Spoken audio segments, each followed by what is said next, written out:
आज हम बात करेंगे कंपनी से रिलेटेड। तो वो कंपनी काम क्या करती है बेसिकली, अगर देखा जाए तो इलेक्ट्रॉनिक के इक्विपमेंट्स बनाती है कंपनी। तो उसके बारे में थोड़ी सी स्टडी करेंगे हम और देखेंगे कंपनी कैसी है, डिटेल में एनालिस करते हैं। चलते सबसे पहले कंपनी के चार्ट पैटर्न के ऊपर और कंपनी का चार्ट देख लेते हैं कि कैसा परफॉर्मेंस दिखाया आज उस कंपनी ने। तो ये हम कंपनी के चार्ट के ऊपर आ गए हैं। तो यहाँ पे कंपनी का नाम ऊपर स्क्रीन पे आप देख सकते हो, अपार इंडस्ट्रीज लिमिटेड यहाँ पे नाम है कंपनी का। अगर आज के दिन की यहाँ पे बात की जाए कंपनी पे, तो आज के दिन कंपनी में 20% का यहाँ पे अप ट्रेंड देखने को मिल रहा है हमें। कंपनी का जो शेयर है 543 पे मिल रहा है। तो आज ही कंपनी में तकरीबन 90 रुपये की जंप आई है, जो कि बनता है 20%। और 5 डेज़ पहले अगर देखा जाए तो सिर्फ 21% रिटर्न। मतलब कंपनी ने अपना रेजिस्टेंस लेवल देखो यहाँ तक किया है, पूरा अच्छे से चलता है और उसके बाद ब्रेकआउट।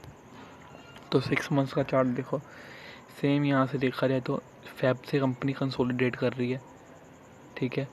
फेब टू मार्च यहाँ पे कंपनी लगातार कंसोलिडेट करती आ रही है। तो फेब टू मार्च कंपनी अच्छा सा कंसोलिडेट किया। आप सामने स्क्रीन पे चेक करो, यहाँ पे चार्ट जो कंपनी का है, यहाँ पर कैसे कंपनी एक ही लेवल तक बढ़ती, ऊपर नीचे होती गई और उसके बाद यहाँ पे कंपनी हमें कंसोलिडेट करती दिखी और उसके बाद हमें उसके बाद रिटर्न। अगर 1 ईयर का चार्ट देखेंगे यहाँ पे स्क्रीन पे, सेम उसमें भी सेम यही चीज़ें हैं। पहले कंपनी ने कंसोलिडेट किया, काफ़ी अच्छा खासा कंसोलिडेट किया, फिर उसके बाद जंप यहाँ पे हमें देखने को मिली कितने की, तकरीबन 28% की। यहाँ पे 30% की कंपनी हमें यहाँ पे रिटर्न देखने को मिला है सिर्फ कुछ दिनों के अंदर ही। उसके बाद फिर से कंसोलिडेट की और फिर रिटर्न। तो आज भी ऐसा ही कंसोलिडेट कंपनी पे आई हुई थी और वहाँ से फ्रेश यहाँ पे वॉल्यूम आई कंपनी में, 20% का रिटर्न हमें सर्किट लगाती देखने को मिली हमें कंपनी यहाँ पे। तो एंडले टाइम पे यहाँ पे सर्किट हमें देखने को मिला है कंपनी में। तो टेक्निकल लेवल्स पे कंपनी बहुत अच्छी है। अभी अगर देखा जाए थोड़ी सी प्रॉफिट बुकिंग देखने को मिलेगी और कंपनी यहाँ से वही दोबारा से कंसोलिडेशन। तो पीई देखा है तो 15 के पीई पे कंपनी चल रही है। और थोड़े से फाइनेंशियल्स पे जाएँ तो रेवेन्यू कंपनी का यहाँ पे थोड़ी सी गिरावट में, क्योंकि इलेक्ट्रॉनिक इक्विपमेंट्स बनाती है। किसके लिए? बहुत सारे मतलब एल्युमिनियम।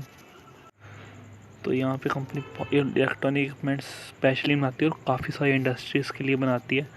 तो जो प्रॉफिट मार्जिन है कंपनी के, वही 140% से हमें बढ़ते हुए देखने को मिल रहे हैं। और जो नेट इनकम है वो भी कंपनी की बढ़ती है। रेवेन्यू पर थोड़ा असर है यहाँ पे, बट बाकी सब कुछ मार्जिन कंपनी के इम्प्रूव हो रहे हैं, ये एक अच्छी बात देखने को मिल रही है।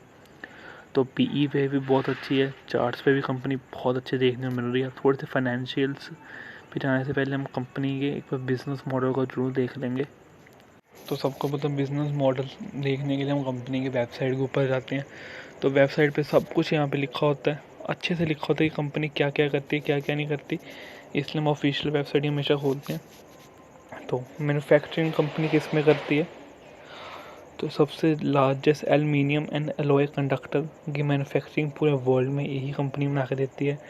Third largest oil manufacturing in the world, ठीक है। ट्रांसफॉर्म्ड ऑयल उसका manufacturing world wide range of cables. तो काफ़ी अच्छी मैन्युफैक्चरिंग कंपनी करती है और बहुत सारी देखा जाए तो 3 इंडस्ट्रीज़ के अंदर करती है। तो बिजनेस बहुत अच्छा है कंपनी का। तो इन सब पे जाके कंपनी की आप अगर स्क्रीन वहाँ पे वेबसाइट के ऊपर जाओगे तो डिटेल में सब कुछ यहाँ पे लिखा हुआ आपको देखने को मिल जाएगा। क्योंकि अगर हम सब कुछ पढ़ने बैठे तो ये वीडियो बहुत ही लंबी हो जाएगी। डिटेल में सब कुछ कंपनी के बारे में यहाँ पे लिखा है। तो मोटा मोटा मैंने बता दी कि कंपनी क्या क्या बनाती है, मेन चीज़ें, और कौन से इंडस्ट्रीज़ में कंपनी काम कर रही है। तो यहाँ पे जो कंपनी का सिक्योरिटी लोन हमें देखने को मिल रहा है, यहाँ पे तकरीबन 220 करोड़ का देखने को मिल रहा है, जो कि उससे पहले कितने का था, 172 करोड़ का, उससे पहले 187 का। तो लोन कंपनी पे बढ़ रहा है। अनसिक्योर्ड लोन अब कंपनी पे कोई भी नहीं है। डेट कंपनी के ऊपर आपको पता है, सबको होगा, जो लोन है 220 करोड़ का वही कंपनी के ऊपर डेट भी है। तो डेट का अगर पीछा रिकॉर्ड देखा जाए यहाँ पे कंपनी का, तो पहले 324 का था 2016 में, फिर कम होकर 221 हुआ, फिर बढ़ के 275 हुआ, फिर कम हुआ मार्च में 2019 में 173, और अब 2020 में, तो पिछले साल 220 का यहाँ पे कंपनी पे लोन है। तो 2021 का तो है कंपनी पे लोन, वो भी हमें यहाँ पे अपडेट होएगी, वेबसाइट देखने को मिल जाएगा। तो चलते हैं आगे। तो सेम इन्वेस्टमेंट्स कंपनी की बात की जाए तो वो यहाँ पे हमें कम गिरती हुई देखने को मिल रही है। तो इन्वेंट्रीज में यहाँ पे इंक्रीमेंट है। इन्वेंट्रीज क्यों देखते हैं तो हमें पता चलता है कि कंपनी जो है वो सामान बना बना के अपने पास ही तो नहीं रखी जा रही, कुछ सेलिंग भी कंपनी की हो रही है कि नहीं। तो 284 की यहाँ पे बुक वैल्यू कंपनी की है। टोटल करंट एसेट्स जो है वो कंपनी के 3 लाख करोड़ के यहाँ पे 3,225 करोड़ के करंट एसेट हैं, और जो करंट लिबिलिटी है वो 2,995 की यहाँ पे हमें देखने को मिल रही है। तो cash and bank balance company का हम देख लेते हैं 154 कंपनी के ऊपर कैश एंड बैंक बैलेंस है। तो इससे हमें क्या पता चलता है कंपनी के ऊपर डेट है उसके कैश के हिसाब से।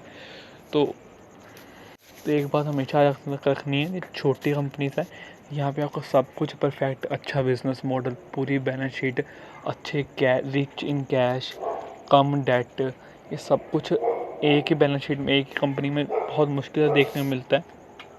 क्योंकि ये छोटी कंपनीज हैं यहाँ पे सब कुछ आपको परफेक्ट नहीं मिलेगा। बिजनेस मॉडल अच्छा है तो बैलेंस शीट पे थोड़ा ना थोड़ा फ़र्क होगा ही, क्योंकि कंपनी ग्रोइंग है। और सबसे बड़ी बात, मैन्युफैक्चरिंग से रिलेटेड कंपनी काम करती है तो डेट वगैरह इन पे होना एक आम सी बात है। तो अगर कंपनी के रिवेन्यू के ऊपर आया जाए तो रिवेन्यू कंपनी का जो है वो वापस हमें आता देखने को मिला दिसंबर 2020 का। यहाँ पे अगर देखा जाए नीचे तो कितना बनता है 1700 करोड़ पे, और सेम ईयर पिछले साल पे 2019 में पिछले से पिछले साल में तो 1800 का था। तो रिवेन्यू वापस कंपनी का आ रहा था। नेट प्रॉफिट जो है कंपनी का वो भी वापस से ट्रैक पे आ रहा है, क्योंकि कंपनी है जो अब है प्रॉफिटेबल है।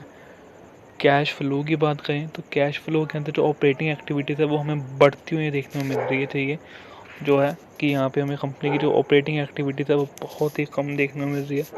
ठीक है, इन्वेस्टिंग एक्टिविटीज़ में काफ़ी अच्छा इंक्रीमेंट है। तो ये थोड़ी सी यहाँ पे डरने वाली बात है, क्योंकि इन्वेस्टिंग जो एक्टिविटीज़ होती हैं वो हमें हमेशा कम होती देखने को चाहिए, और जो ऑपरेटिंग एक्टिविटीज़ है वो बढ़ती देखने को मिलनी चाहिए। तो कहीं पे सब कुछ gross profit margin, net profit, operating profit margin सब कुछ यहाँ पे बढ़ता हुआ हमें ग्रोइंग में देखने को मिल रहा है। तो ऑपरेटिंग मार्जिन कंपनी के 5% के यहाँ पे। रिटर्निंग रेशो देखा जाए तो ROCE कंपनी की 27% की है। तो काफ़ी सारी चीज़ें कंपनी के ऊपर अच्छी भी हैं और थोड़ी सी यहाँ पे डर भी है कंपनी पे। कंपनी अच्छी है ऑल ओवर देखा जाए तो, सेल्स वगैरह कंपनी की बढ़ रही हैं, कंपनी के पास कैश है, बट लोन के हिसाब से कैश बहुत कम है। चार्ट्स पे कंपनी बहुत अच्छी देखने को मिल रही है, बिजनेस मॉडल भी कंपनी का बहुत अच्छा है।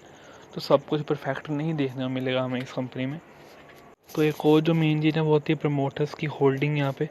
तो जो प्रमोटर्स की होल्डिंग है वो इस कंपनी में 60% की है। फोन इंस्टीट्यूशन जो है वो 4% के करीब इस कंपनी में होल्ड करके रखते हैं, और जो DIS हैं डोमेस्टिक इंस्टीट्यूशन इन्वेस्टर्स वो 19% और पब्लिक है वो 15% की। तो होल्डिंग इस कंपनी में बहुत अच्छी हमें देखने को मिल रही है। तो प्लेज कंपनी के अंदर कुछ भी नहीं है यहाँ पे, फिर भी 60% की जो होल्डिंग्स है वो कंपनी के ओनर्स के पास ही है। तो यहाँ पे भी एक बहुत अच्छा हमें संकेत देखने को मिल रहा है।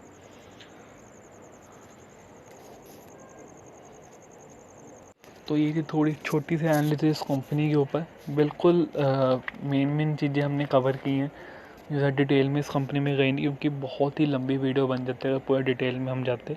तो बेसिक चीज़ों के हिसाब से देखा जाए तो कंपनी अच्छी है, सब कुछ एकदम परफेक्ट नहीं है, कुछ डाउट्स, बैलेंस शीट कोई इतनी भी खास नहीं है, बाकी सब कुछ कंपनी में ठीक ठाक देखने मिल रहा है।